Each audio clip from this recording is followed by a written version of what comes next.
台風第5号は、明日の明け方から昼前にかけて本県に接近・上陸する見込みです。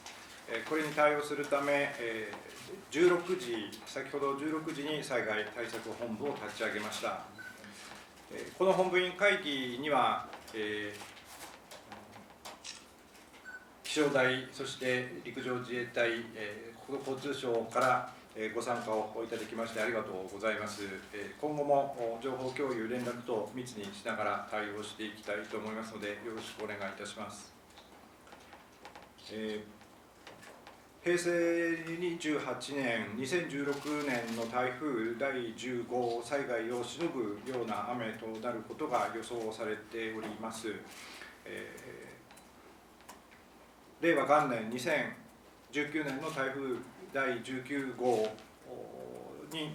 も匹敵するような雨が予想されているところであります。今日この災害が予想されるような場合に行われる風水害対策支援チームの招集、そしてその会議を開催し、県から市町村長の皆さんにこの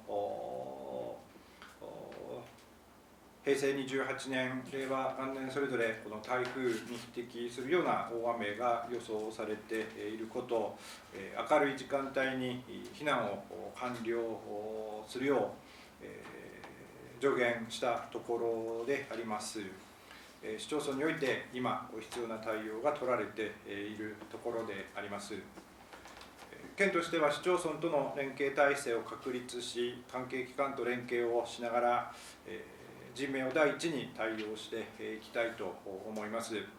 危険なところに近寄らないようにすること、また避難が状況によってはこの避難をすること、それによってこの人命を守ることができますので、この岩手県においてこの被害が人的被害が出ないように、またさまざまな被害が最小限で済むよう対応していきたいと思いますので、よろしくお願いします。